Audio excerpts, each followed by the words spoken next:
Imelda. Kaya lang naman po umalis si Ana para po din na po magtampo yung anak niyo. Para po din maagawan ng pagmamahal niyo. Alam ko naman yun, Dingdong. Kaya nga masakit eh. Kasi alam niya kailangan niya magsinungaling para lang pakawalan ko siya. Lolo, sinabi sa akin po ni Mami yung tungkol dun sa loan. Salamat po. Kung kaya kong bigay, bakit hindi? Lalo na sa akin. Sorry po. Ma, nandito na sila. Kaya lang nga may fake na tong bahay natin. Dapat kasi mahanap na lang yung tunay na Ana Karenina na yan. Para hindi na nakikisiksik yung mga fakes na yan sa bahay na to. Paano mo mapapatunayang ikaw si Ana Karenina? Huwag mo nang isipin niya natin.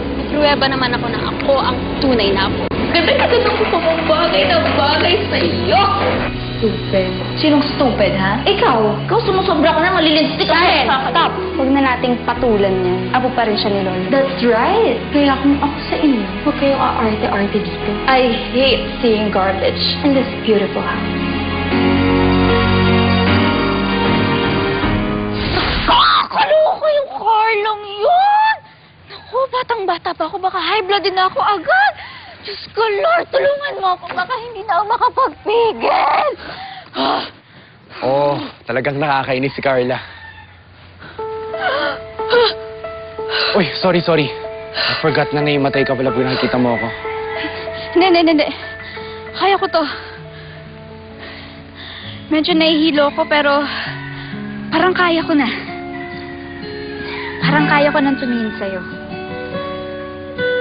Kahit na ilang tinig ay kaya kong tapakan, kung yan ang paraan upang landas mo'y masundan. Kahit ilang ulit ako'y iyong saktan, hindi Okay ka na ba?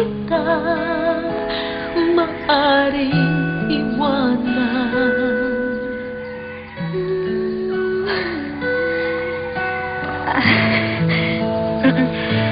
Teka, sigurado ka, okay ka na, ha? Okay na.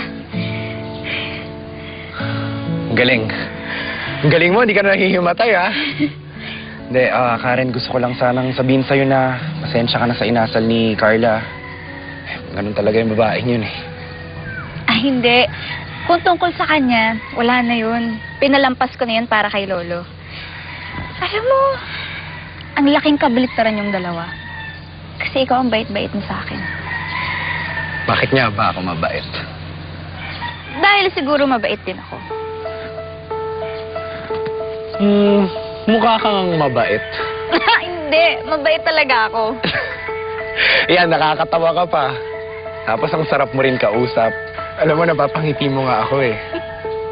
Alam mo, bihira lang talagang nakakagawa nun. Talaga? Oo. Pero alam mo, gusto ko pala talaga, no? Lakas mo talaga mambola, Karen. Hindi. Nagsasabi ako ng totoo. Kasi Oo. ngayon lang kita natitigan. Mabango ka pa. Ganito ka palang katangkad. Maliit ka lang. Hindi, tsaka ang ganda ng mata mo. Talaga. Lalo mo yung kilay mo. Alam mo, grabe, ang galing sa mga ganyang bagay. May mga... Ma, napatawag niyo daw ako. My very handsome son na pinag-aral ko sa magandang eskwelahan. I wonder kung bakit palagi siyang nakadikit sa babaeng anak ng Pokpok. Si Karen po bang sinasabi niyo? Who else? Siya lang naman ang palagi mong kasama, hindi ba? Mom, I'm just being hospitable. Gaya nga ng sinabi ni na Lolo, eh. Tunay na apo ang turing nila sa kanya. So therefore, Karen is just my cousin. Sana nga hanggang doon na lang ang tingin mo sa kanya, Adrian. May uniko iho. Isang reserved na babae ang nababagay sa'yo. You may class, may breeding, and obviously, hindi si Karen yan.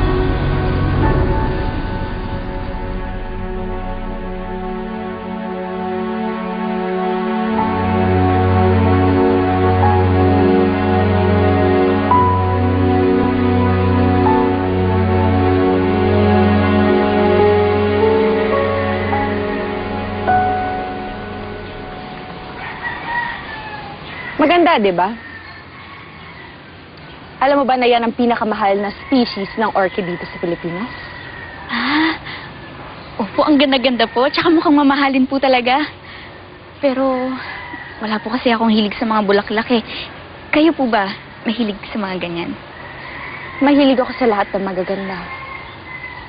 Mula sa bulaklak, sa damit, sa alahas, sa bahay, at syempre sa tao. Karen, I'm a Monte Claro. Sanay ako sa luho. I have good taste na na-develop ko simula nung bata pa ako. And you know what, Karen? Ang mga Monte Claro ay parang ang orchid na yan. Maganda, mahal, mataas ang value. Napilit inaabot ng isang katulad mo. Pero hindi pwede. Because you, my dear, is just a simple anak ng pokpok. Huwag niyo naman po ako maliitin. Hindi kita minamaliit. Sinasabi ko lang ang totoo. Sa dinami-rami ng lalaki sa pinanggalingan mo, ang anak ko pa ang magugustuhan mo. Nakakadiri. Si Aldrin ay isang Monte Claro. Ang nababagay sa kanya ay yung ka-level niya. At ikaw, hindi ka nga isang bulaklak eh.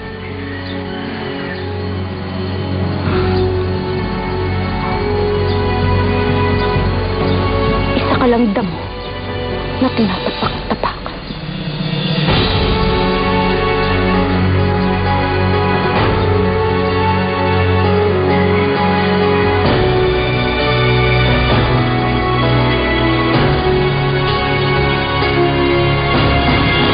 Na ilang tinig ay kaya ko. Kailangan ko ng previous school records ninyo para ma-submit sa pag-transfer ninyo sa school. The sooner na maibigay ninyo sa akin, the better. Yung sa akin po, dala ko na. Ako rin po. Pero di pa po pasukan na bukas. Right. Paano ka nahihabol sa registration? Walang kaso yun. Pumayag ang presidente ng school na nakaregister na kayo in advance. Kaya bukas, pwede na kayo agad pumasok. Ipinangako ko lang kasi sa kanila na may sasubmit ko lahat ng mga documents nyo in 3 months. But since dala nyo na lahat ngayon, mas mapapadali. Okay lang po ba yun? Papasok na kami agad. Alam nyo, malaki mag-donate sa school ni Carla ang lolo ninyo. Isa pa, kaklase na sa Harvard ng presidente. Kaya mas madaling ayusin ang mga papeles ninyo sa pag-aaral. So, asahan ko yung mga papers ninyo para may ayos ko na lahat, ha? Sige, maiwan ko na kayo muna. Salamat po. Sige po. Welcome back! Oo, namiss ka namin. Kompleto na ulit tayo. Salamat kasi tinanggap niyo kita. Oo naman. Ikaw pa.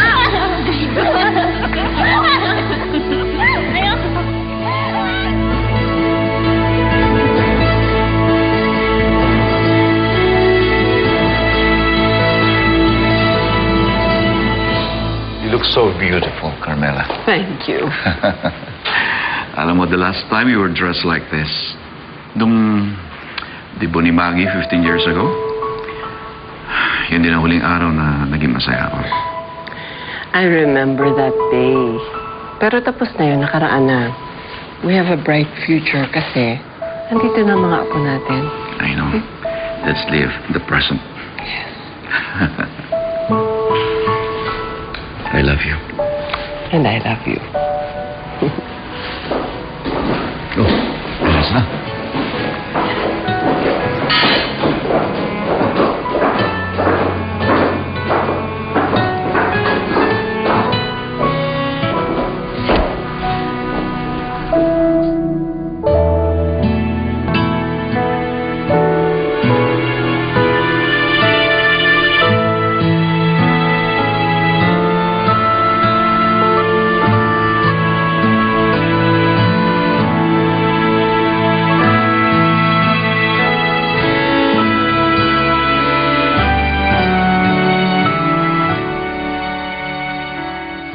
I can't come.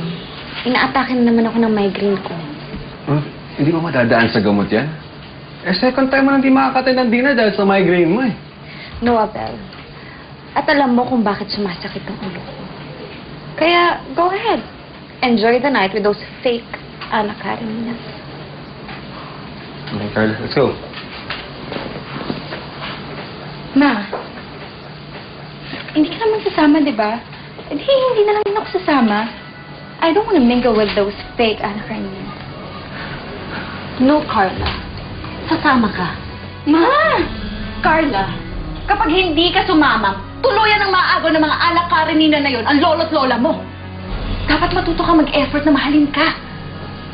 Carla, hindi lahat ibibigay sa'yo. Dapat matuto ka mang-agaw ng kung anong dapat sa'yo. Now, go out there at agawin mo ulit yung lolo't lola mo sa mga Ana Karenina na yon. Dahil kung hindi, ikaw ang mawawala. Now, go. Go!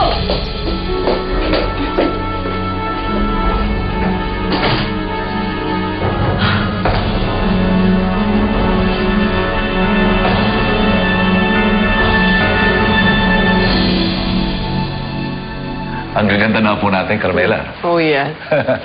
Tayo na.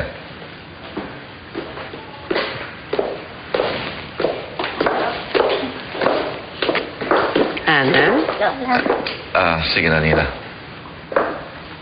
Oh, bakit nakasimangot ka? May problema ka ba? Ay, hindi, wala po. Let's go. Tayo na. Hi, Karen. You look lovely tonight. Nasaan si Ruth? At saka si Carla. Ano ho yun? Manong, ito ang mansya ng mga Monte Claro, di ba? Oo, bakit? Anong kailangan nyo? Pwede po ba namin sila makausap? Naku, kakaalis lang. Hindi nyo inabot. Kung gusto nyo, bumalik na lang kayo sa ibang araw. Ay, naku, Manong, hindi po pwede. Kailangan po namin sila makausap. Ngayong gabi po.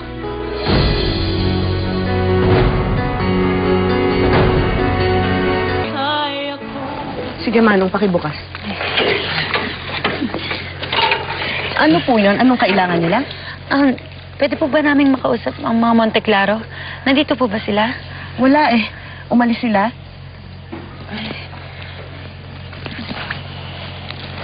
Saan po ba sila nagpunta?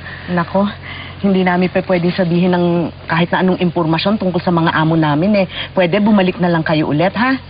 Manang, maawa na kayo sa amin. Ang layo ng pinanggalingan namin eh. Totoo po yun. Ako po si Ana Karenina. Ako ang apo ni Don Sernan at Doña Carmela.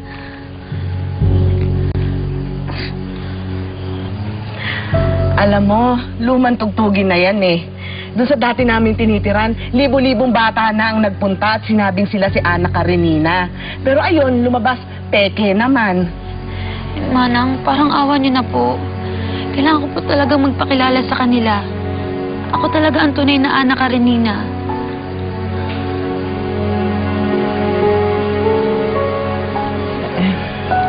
O sige, sandali lang. Sasabihin ko kay Ma'am Ruth, ha?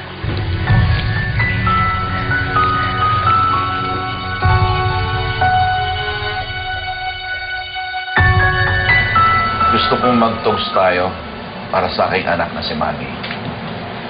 Kung kasama natin siya ngayon, she would have been 33.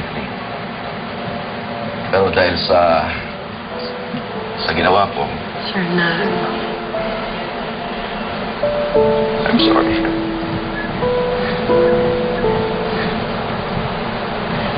I'm sorry, hindi ko maiwasan hindi maging emotional. Pero, pass is pass. Masaya ako ngayon. Dahil kasama natin sina Ana, Karen at Nina. Kayo ang nagpapasaya sa amin. Wala nang mawala si Manny. Pakiramdam ko kayo ang regalo po sa aking anak. Kayo ang bumuo ng pamilyang ito.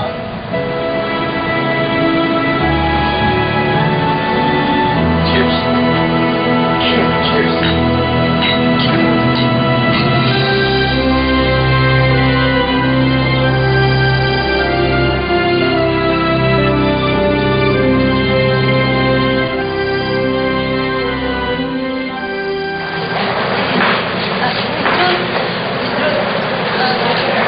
Pwede po bang magkalang po tayo sumunod?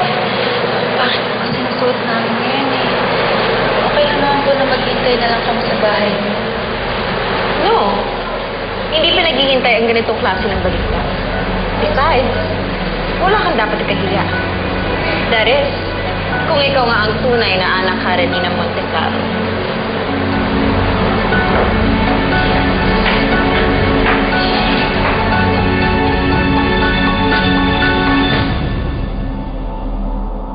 Tinig ay kaya ko.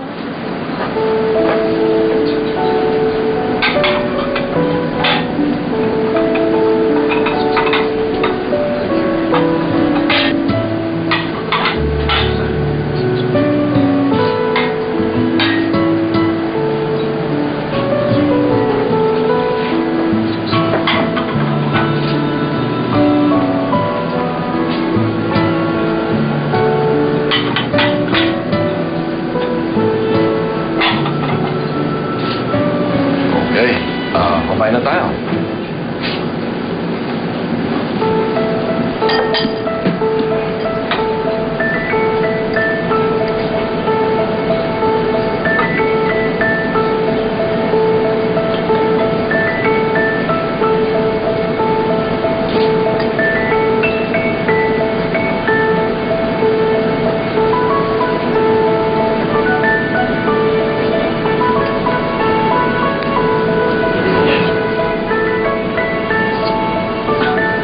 My gosh. Walang breathing.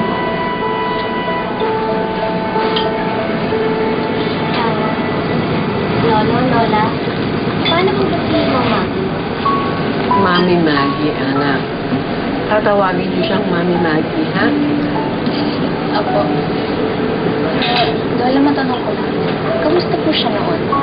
Mabait po ba siya? Mahinhin? For sure, hindi siya usisera. Bakit naman kasi nagtatanong ka pa? Hindi mo naman siya totoong mami, di ba? Carla, walang masama kung magtanong siya tungkol kay Maggie. Mga apo na lang namin sila. Parang nilang ina si Maggie.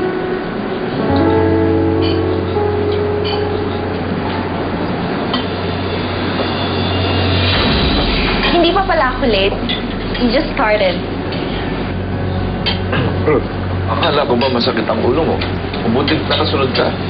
Oo nga ho, Uncle eh. Nagmadali ako kasi may kasama akong special guest. And she's too important, kaya kinailangan kong tumayo at dalhin siya rito. Sino siya? Introduce yourself.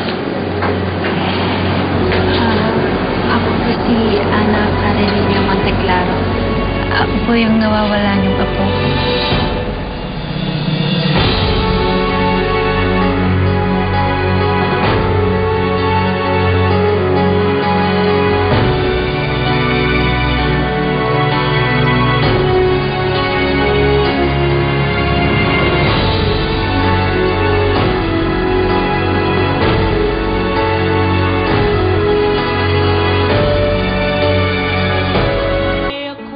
Uy, nakita niyo na ba yung pang-apat daw na anak Karenina? Grabe, no? Ay, nako, lahat ata ng bata sa safe haven ay Ana Karenina ang pinangalan. Ano ba yan? Sigurado, kagulo na naman sila sir at ma'am niyan. Ay, nako, sinabi niyo pa. Eh, dun na lang sa tatlo, litong-lito na eh. May pang-apat pa. Ano ba yan? Di bale, naku, sige. Oh, what the hell? Ba't sila kasama? Sabi kasi ni Berta na meron daw nagmamakaawa sa may gate. Sabihin daw sa kanya kung nasan ang lolo't lola niya. Pero totoo ba yung sinasabi niya? How would I know, Abel? Eh, dinala ko lang naman siya dito dahil sabi niya siya si Ana Karenina Monteclaro. And besides, don't you think it's a nice surprise na dumating ang totoong apo sa araw ng birthday ni Maggie?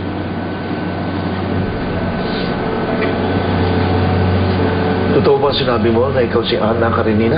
Sir Dan, hindi ito ang tamang lugar para pag-usapan yan. Baka mapahiya yung mga bata. Yes, you're right.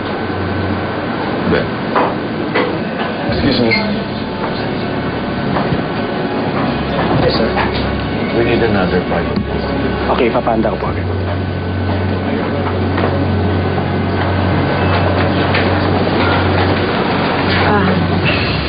Babalik kami agad, ha? Kumain na kayo. Let's go.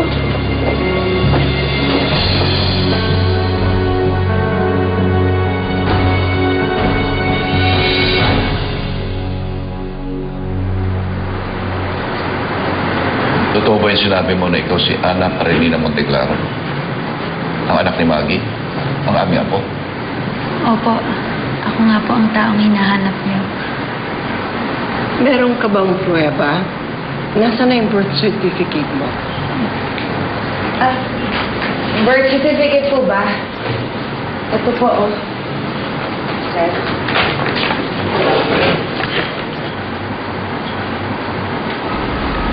Ikaw si Maria Angela Mendez Cruz. Nanay mo Stella Mendez Cruz. Tatay mo Andrew Cruz. Taga San Jose, Mindoro ka. Occidental Mindoro. Hindi ka pinanganak sa Safe Haven? Kasi doon nanganak si Maggie. Paano ka naging si Ana Karenina? Na-aksidente ho kasi ang nanay ko noon. Kasama po siya dun sa lumubog na barko. Kaya napadpad po siya sa isang isla man sa Mindoro. Sampay pa lang po ako nun eh. Pero buti na lang po na iligtas po siya ni Tatay Andres. Pero nung mailigtas po siya, wala na po siyang maalala. May amnesia na po si Inay. Dinala po siya ni Itay sa bayan nila. Doon, nagmahalan sila, kinasal. Kinilala niya po kung tunay niyang anak. Kaya din po iba yung pangalan ko sa birth certificate. Sila na pong dalawa ang nagpalaki sa akin. Go ahead, Iha. Explain mo yung kwento mo. Nung 10 taong gulang po ako, bumalik po ang alaala ni Inay. Sinabi niya sa amin na naalala niya na po ang pangalan niya. Siya daw po si Margarita Monteclaro.